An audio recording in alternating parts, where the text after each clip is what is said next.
resaltar el año de estudios generales y nos hemos dado cuenta que lo estamos llamando mal, no deberíamos llamarlo año de estudios generales, sino año de fundamentación, Sí, que es la forma como está, sí, como está en el acuerdo. sí. ¿Por qué es tan importante para la Universidad Nacional el año de fundamentación?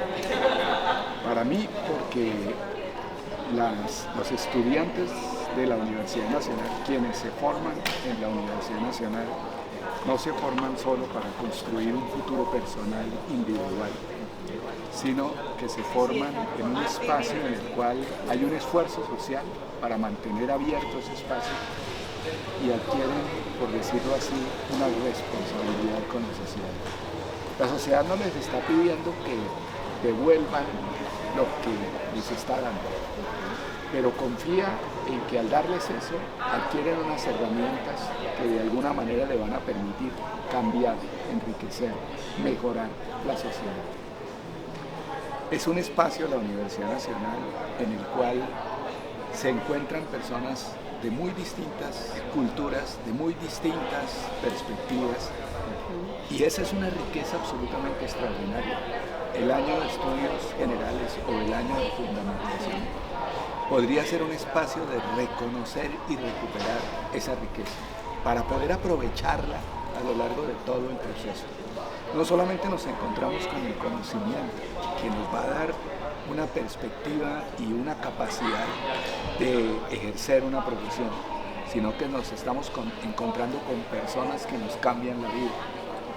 Y esa posibilidad de cambiar la vida es una posibilidad absolutamente definitiva, porque va a significar formas de realizarse que de alguna manera cambian también el contexto en el cual nos movemos, formas de realizarse en el cual uno se hace más sensible al otro, más sensible al arte, porque la palabra en la literatura lo que intenta es decir lo que no se dice tan explícitamente, y aquí se decía con mucha justicia. Este proceso de formación integral es una riqueza extraordinaria que tenemos que hacer visible. Formas de expresión también en el arte, y efectivamente todas esas formas de realización que además tienen un impacto en el colectivo, enriquecen el colectivo, son posibilidades que la Universidad Nacional tiene más que ninguna otra institución, por la diversidad extraordinaria que tiene, porque es también el lugar desde el cual construimos nación a partir de la diferencia. No son fórmulas vacías. ¿Por qué es tan importante en la sede de La Paz? La sede de La Paz es un lugar que nació después de mucho tiempo de la universidad, con todas las herramientas que ha acumulado la universidad y con la libertad de lo nuevo. Es un nacimiento, y es un nacimiento que hereda toda la cultura y toda la sabiduría de la universidad, pero que al mismo tiempo es algo radicalmente nuevo. Es un lugar donde vamos a tener que aprender a vivir de otro modo.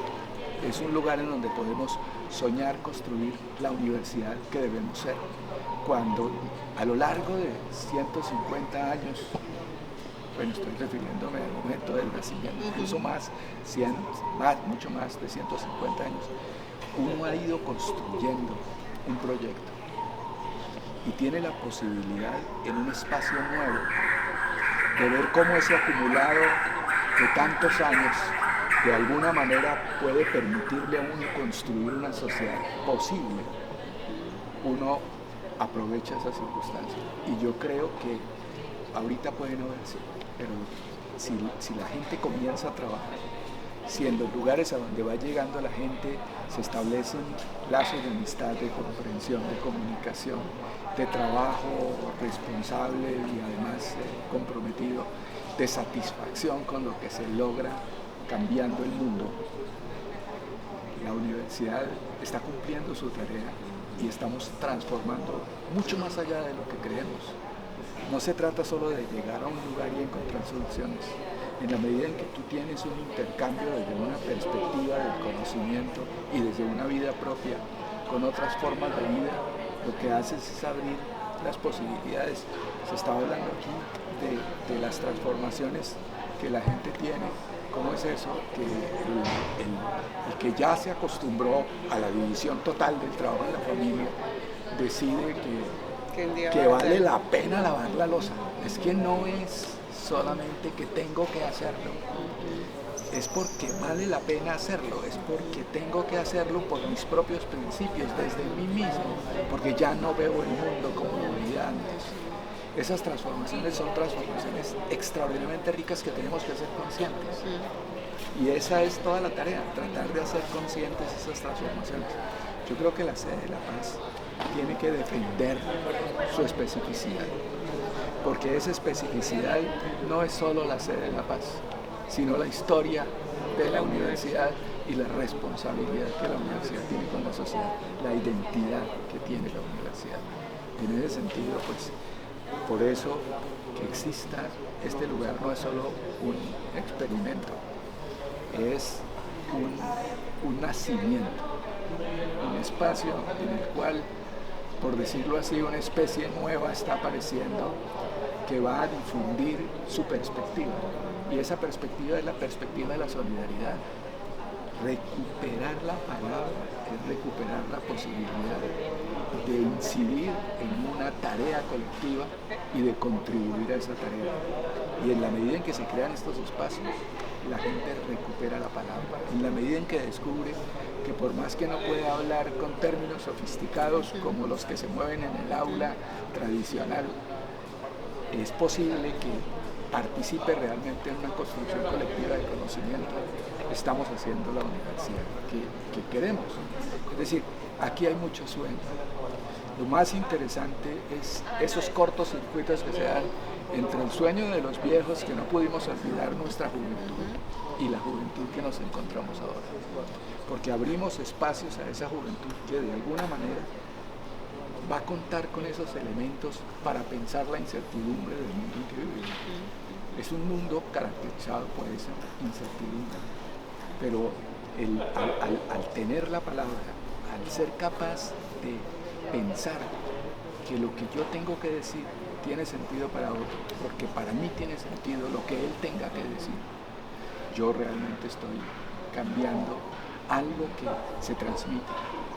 Todas las personas que entran en esas relaciones cambian es poco a poco, como las grandes transformaciones culturales, pero esa nueva forma de ver más generosa, menos competitiva, menos en la batalla de la productividad, pero que al mismo tiempo puede ser productiva, que al mismo tiempo puede ganar una competencia, pero que está pensada en términos de cómo puedo servir, porque servir también es una manera de ser y una manera de realizar. Hay una, perdón que yo vivo citando las filósofos. Hay una filósofa que se llama Simone Weil, que dice, hay una diferencia entre la gravedad y la gracia, entre lo pesado y lo liviano creativo. Y es que lo pesado pues limita las acciones, la gracia vuela a pesar de que está encerrada, para ella no valen las jaulas y esas cosas. Y ella dice, le preguntan, entonces, ¿qué es la gracia? Entonces dice, si yo le doy a alguien algo y ese alguien me lo agradece, hay un equilibrio, por lo menos en la palabra. Si esa persona lo recibe y no tiene oportunidad de retornarme nada, en ese espacio, en ese desequilibrio que se crea, aparece la gracia.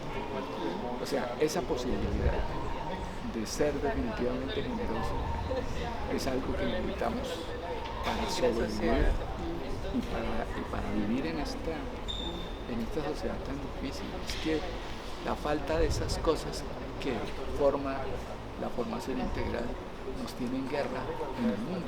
Sí, totalmente. Y destruyendo el planeta. Sabemos que hay un tipo de estudiantes hoy en día totalmente diferente y que a veces como institución no estamos preparados para llegar a ellos. Pero necesitamos un nuevo tipo de docente. Claro. Para este tipo de formación más amplia, más integral, más profunda. ¿Cómo sería ese tipo de docente? Para mí lo que pasa es que estas personas que acabaron de llegar, estos jóvenes que están llegando, que en principio me asustan un poco porque están muy en la lógica de construir sus propios territorios de comunicación, dice, perdón, otro filósofo, Byung-Chul Han, que estamos en la era de la información, cada cual se reúne con el grupo que piensa igual. Para que el mercado funcione es necesario crear consumidores. Los consumidores son aquellos que comparten muchas ideas y necesitan un cierto tipo de cosas.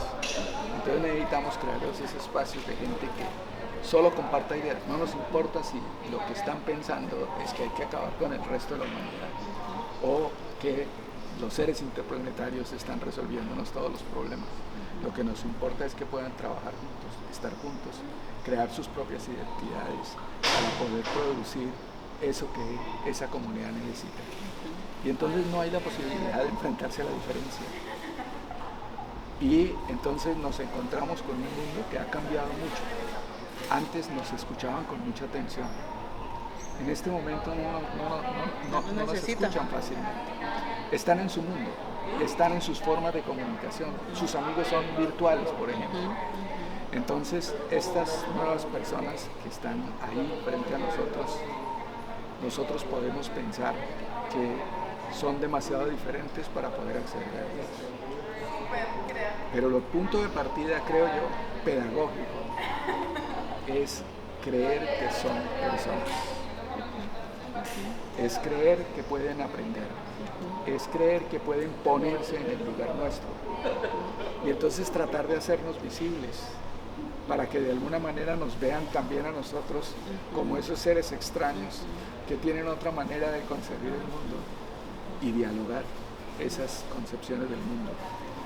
Es decir, de alguna manera lo que tenemos que aprender es a abrirnos y a respetarlos de entrada, porque son personas que tienen criterios, que tienen valores y que de alguna manera son capaces de discernir y de entender qué es lo que al colectivo general puede servirle más. Entonces yo veo que muchas veces la gente se asusta mucho porque los estudiantes no oyen. Y el que hace el esfuerzo pedagógico por decir, bueno, no quieren hablar conmigo, pero voy a tratar de meterme en este grupo oyéndolos, voy a tratar de alguna manera de encontrar cuáles son los espacios de comunicación que puedo construir. Ese que crea pedagogías todo el tiempo, como estaban diciendo antes, pues de alguna manera es el profesor que necesitamos. Necesitamos a alguien que respete a los jóvenes, que les crea de alguna manera, a pesar de que piense completamente distinto, y que trate de mostrarles, porque los respeta, que lo que propone es valioso. Y es difícil y es costoso, porque partimos de la base de que lo que nosotros sabemos ya es bueno de por sí. Y es lo único que vale. En ese diálogo en el cual estamos dispuestos a establecer una relación horizontal de escucha, probablemente las cosas van cambiando. Las pedagogías van a cambiar, como la cultura machista cambia también. Las pedagogías tienen que cambiar en un diálogo más horizontal. La cultura machista tiene que cambiar porque ya no podemos aplastar al otro género o ponerlo a nuestro servicio. Entonces, esas resistencias son lo que tenemos que capitalizar para de alguna manera construir pedagogía. Y va a ser difícil, pero al mismo tiempo yo tengo que entender que todas las certezas que tengo, desde las disciplinas, desde las teorías, desde las prácticas claramente definidas, son certezas para el mundo mío, y que de alguna manera hay otras formas de aprender y hay otras formas de relacionarse con el conocimiento y con la práctica, y hay otros proyectos de vida.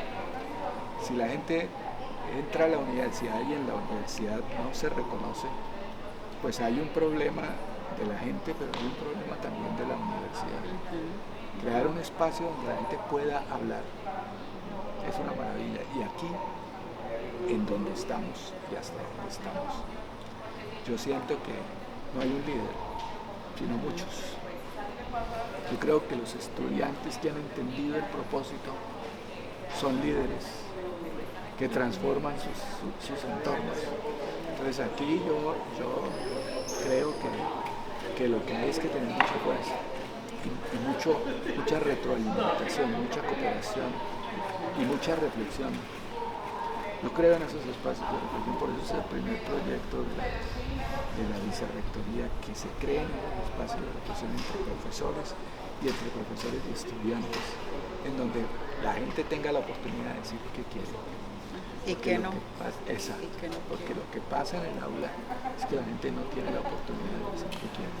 Hay unas reglas de juego previamente establecidas y cada vez es más difícil que la gente adopte las reglas de juego por razones muy concretas. Es que a veces el mundo de la vida práctica se puede resolver de otro modo. Hay una discusión en este momento sobre la educación superior grandísima, sobre las microcertificaciones. La gente quiere aprender en un mes lo que necesita para trabajar. Pensar que tiene que gastarse 10 años de su vida para poder trabajar de una manera libre y reconocida es duro para la gente que tiene esas referencias en el mundo contemporáneo.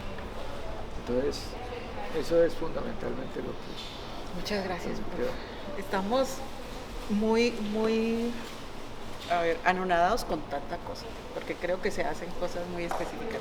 Ahora el punto es cómo sacar de todas esas cosas lo fundamental para mostrarlo.